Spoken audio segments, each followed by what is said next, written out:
Bonjour et bienvenue dans ce nouvel épisode de notre podcast pour apprendre le français. Aujourd'hui, nous allons parler d'un sujet très intéressant. Comment la famille influence la personnalité. La personnalité, c'est la façon dont une personne pense, parle et agit. Chaque personne est différente, mais une grande partie de notre personnalité se développe dans la famille. Alors, comment la famille nous influence-t-elle ? C'est ce que nous allons voir ensemble. 1. La famille est le premier environnement. La famille est le premier endroit où nous grandissons. Quand nous sommes enfants, nous passons beaucoup de temps avec nos parents et notre famille. Nous apprenons comment parler, comment se comporter, comment comprendre le monde. C'est la base de notre personnalité. 2. L'exemple des parents. Les parents jouent un rôle très important. Les enfants observent leurs parents et imitent leur comportement. Par exemple, si les parents sont calmes, l'enfant peut être calme. Si les parents sont positifs, l'enfant peut être optimiste. Les parents sont des modèles. 3. Les valeurs familiales. Chaque famille a des valeurs. Par exemple, le respect, le travail, l'honnêteté, la solidarité. Ces valeurs influencent la personnalité. Un enfant apprend ce qui est important dans la vie grâce à sa famille. 4. La communication dans la famille. La façon de communiquer dans la famille est très importante. Dans certaines familles, on parle beaucoup, dans d'autres, moins. Si une famille encourage la communication, l'enfant peut devenir plus ouvert, plus confiant. 5. L'amour et le soutien. Un enfant a besoin d'amour et de soutien. Quand un enfant se sent aimé, il a plus confiance en lui, il se sent en sécurité. Cela influence positivement sa personnalité. 6. Les règles et la discipline. Les règles dans la famille sont aussi importantes. Elles aident l'enfant à comprendre ce qui est bien, ce qui n'est pas bien. Une bonne discipline peut aider à développer la responsabilité, le respect. 7. Les relations entre frères et sœurs. Les frères et sœurs jouent aussi un rôle. Ils apprennent à partager, coopérer, résoudre des conflits. Ces expériences influencent le comportement social. L'environnement émotionnel. L'ambiance dans la famille est importante. Si l'environnement est calme et positif, l'enfant se sent bien. Stressant ou conflictuel, l'enfant peut être anxieux. Les émotions vécues dans la famille influencent la personnalité. 9. La culture familiale. Chaque famille a une culture. Par exemple, les traditions, la langue, les habitudes. Cela influence la façon de penser et de vivre. 10. Les attentes des parents. Les parents ont souvent des attentes. Par exemple, réussir à l'école, être poli, travailler dur. Ces attentes peuvent motiver, mais parfois aussi créer du stress. 11. Peut-on changer sa personnalité ? Oui, la famille influence beaucoup, mais ce n'est pas tout. Avec le temps, nous rencontrons des amis, des collègues, des expériences. Nous pouvons changer et évoluer. 12. L'importance de comprendre son passé. Comprendre l'influence de sa famille aide à mieux se connaître. Vous pouvez réfléchir. Qu'ai-je appris de ma famille ? Quelles valeurs sont importantes pour moi ? Cela aide à grandir. 13. Créer sa propre personnalité. Même si la famille est importante, chaque personne est unique. Vous pouvez choisir vos valeurs, développer vos qualités, changer certaines habitudes. Vous êtes acteur de votre vie. Conclusion. La famille joue un rôle très important dans la personnalité. Elle influence les comportements, les valeurs, les émotions, la confiance. Mais la personnalité continue de se développer toute la vie. Le plus important est de comprendre, apprendre et évoluer. Question pour vous. Et vous, pensez-vous que votre famille a influencé votre personnalité ? De quelle manière ? Prenez un moment pour réfléchir. Merci beaucoup d'avoir écouté cet épisode. À très bientôt pour un nouveau podcast en français. Bonne journée et prenez soin de vous. Bonjour et bienvenue dans ce nouvel épisode de notre podcast pour apprendre le français. Aujourd'hui, nous allons parler d'un sujet très utile, les meilleures méthodes pour étudier. Beaucoup de personnes étudient chaque jour, mais elles ne savent pas toujours comment étudier efficacement. Elles passent beaucoup de temps, mais les résultats ne sont pas toujours bons. Alors, comment étudier mieux et plus efficacement? C'est ce que nous allons voir ensemble. 1. Étudier un peu chaque jour. La première méthode est très simple. Étudier régulièrement. Il est préférable d'étudier un peu chaque jour plutôt que beaucoup en une seule fois. Par exemple, 20 à 30 minutes par jour, réviser un peu chaque soir. Cela aide à mieux retenir les informations. 2. Comprendre avant de mémoriser.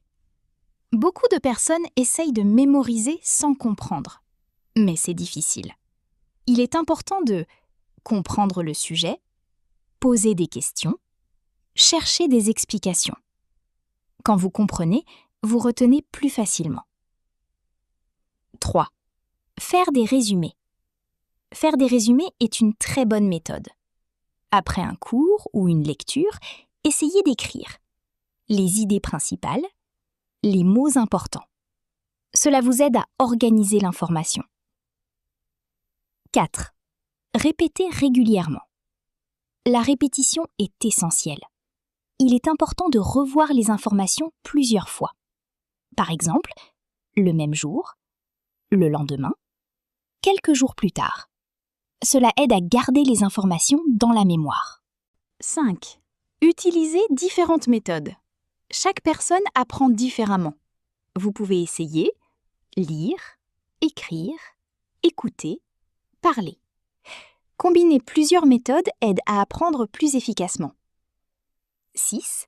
Étudier dans un endroit calme. L'environnement est important. Essayez de trouver un endroit calme, propre, sans distraction. Cela aide à se concentrer. 7. Faire des pauses. Étudier longtemps sans pause n'est pas efficace. Il est important de faire des pauses. Par exemple, 25 minutes de travail, 5 minutes de pause. Cela aide le cerveau à rester actif. 8. Tester ses connaissances. Une bonne méthode est de se tester. Par exemple, faire des exercices, poser des questions, essayer d'expliquer sans regarder. Cela montre ce que vous comprenez vraiment. 9. Étudier avec d'autres personnes. Étudier en groupe peut être utile. Vous pouvez discuter, expliquer, poser des questions. Cela rend l'apprentissage plus dynamique. 10. Organiser son temps. Une bonne organisation aide beaucoup. Par exemple, faire un planning, fixer des horaires, définir des objectifs. Cela évite le stress. 11. Dormir suffisamment. Le sommeil est très important pour apprendre. Quand vous dormez, votre cerveau mémorise les informations. Essayez de dormir suffisamment chaque nuit. 12. Restez motivé. La motivation est essentielle. Pour rester motivé, vous pouvez fixer des objectifs, célébrer vos progrès, étudier des sujets intéressants. 13. Ne pas avoir peur des erreurs. Les erreurs font partie de l'apprentissage. Elles aident à comprendre et à progresser. Ne soyez pas peur de faire des erreurs. Conclusion. Pour bien étudier, vous pouvez étudier régulièrement, comprendre avant de mémoriser, faire des résumés, répéter, utiliser différentes méthodes, choisir un bon environnement, faire des pauses, tester vos connaissances, travailler avec d'autres, organiser votre temps, bien dormir, rester motivé, accepter les erreurs. Avec ces méthodes, vous pouvez apprendre plus facilement et efficacement. Question pour vous. Et vous, quelle est votre méthode préférée pour étudier? Qu'est-ce qui fonctionne le mieux pour vous? Prenez un moment pour réfléchir. Merci beaucoup d'avoir écouté cet épisode. À très bientôt pour un nouveau podcast en français. Bonne journée et bon travail! Bonjour et bienvenue dans ce nouvel épisode de notre podcast pour apprendre le français. Aujourd'hui, nous allons parler d'un sujet très intéressant. Apprendre par l'expérience ou par la théorie. Quand nous apprenons quelque chose, Nous pouvons utiliser différentes méthodes. Certaines personnes préfèrent lire des livres et étudier des concepts, d'autres préfèrent pratiquer et apprendre en faisant. Alors, quelle est la meilleure méthode? L'expérience ou la théorie? C'est ce que nous allons voir ensemble. 1. Qu'est-ce que l'apprentissage théorique? L'apprentissage théorique signifie apprendre avec des idées, des règles et des concepts. Par exemple, lire un livre, suivre un cours, écouter un professeur. Vous apprenez comment quelque chose fonctionne, mais sans toujours pratiquer. 2. Les avantages de la théorie. La théorie est très importante. Elle permet de comprendre les bases, apprendre les règles, avoir une vision claire. Par exemple, avant de conduire une voiture, vous devez apprendre les règles de la route. La théorie donne une structure. 3. Les limites de la théorie. Mais la théorie seule n'est pas suffisante. Si vous lisez beaucoup sans pratiquer, vous pouvez oublier rapidement, ne pas savoir utiliser vos connaissances. Par exemple, lire un livre sur la cuisine ne fait pas de vous un bon cuisinier. 4. Qu'est-ce que l'apprentissage par l'expérience? Apprendre par l'expérience signifie apprendre en faisant. Par exemple, pratiquer une langue, cuisiner, travailler sur un projet. Vous apprenez directement dans des situations réelles. 5. Les avantages de l'expérience. L'expérience est très efficace. Elle permet de mieux mémoriser, comprendre en pratique, gagner en confiance. Quand vous faites quelque chose, vous apprenez plus rapidement. 6. Les limites de l'expérience. Cependant, l'expérience seule a aussi des limites. Sans théorie, vous pouvez faire des erreurs sans comprendre pourquoi, perdre du temps. Par exemple, apprendre une langue sans connaître les règles peut être difficile. 7. L'importance de combiner les deux. La meilleure méthode est souvent de combiner la théorie et l'expérience. Par exemple, apprendre les règles, théorie, pratiquer, expérience. Les deux méthodes se complètent. 8. Exemple, apprendre une langue. Prenons un exemple simple. Apprendre une langue. La théorie, apprendre la grammaire, apprendre le vocabulaire. L'expérience, parler avec des personnes, écouter des conversations. Les deux sont nécessaires. 9. Exemple, apprendre un métier. Dans un métier aussi, les deux sont importants. Par exemple, étudier à l'école, théorie, faire un stage, expérience. Cela permet d'être prêt pour le travail. 10. Quelle méthode est la meilleure? Il n'y a pas une seule réponse. Cela dépend de la personne, du sujet, de l'objectif. Certaines personnes préfèrent la théorie, d'autres préfèrent la pratique. 11. Trouver son style d'apprentissage. Il est important de connaître votre style. Posez-vous des questions. Est-ce que j'aime lire? Est-ce que j'aime pratiquer? Vous pouvez adapter votre méthode. 12. Apprendre activement. Quelle que soit la méthode, il est important d'être actif. Par exemple, poser des questions, essayer, réfléchir. Un apprentissage actif est plus efficace. 13. Continuer à apprendre. L'apprentissage ne s'arrête jamais. Que ce soit par la théorie ou par l'expérience, vous pouvez toujours apprendre. Chaque situation est une opportunité. Conclusion. Apprendre par la théorie et par l'expérience sont deux méthodes importantes. La théorie aide à comprendre, l'expérience aide à pratiquer. La meilleure solution est de combiner les deux. Question pour vous. Et vous, préférez-vous apprendre par la théorie ou par l'expérience? Pourquoi? Prenez un moment pour réfléchir. Merci beaucoup d'avoir écouté cet épisode. À très bientôt pour un nouveau podcast en français. Bonne journée et bon apprentissage!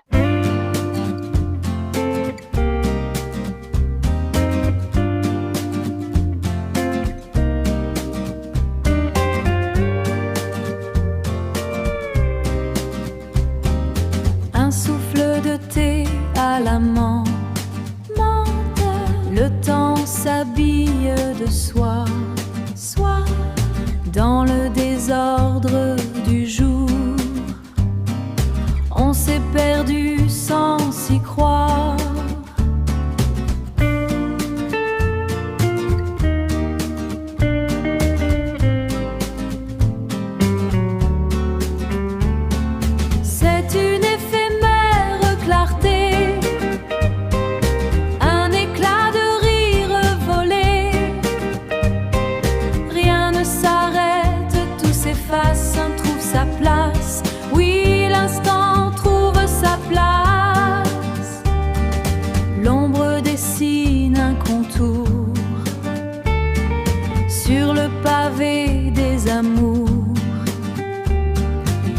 Mes yeux disent le secret que le ciel a en réserve.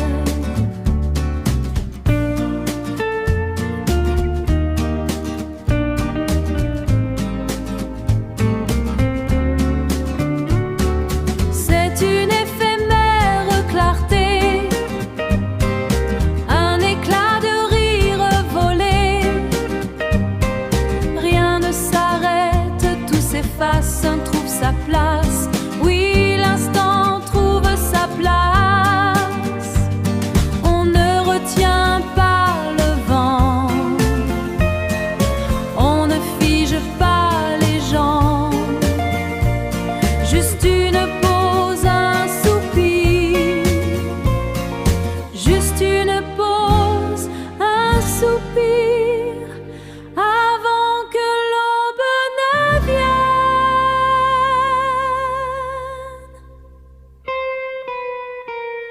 C'est une éphémère clarté, un éclat de rire volé. Rien ne s'arrête, tout s'efface, un trouve sa place.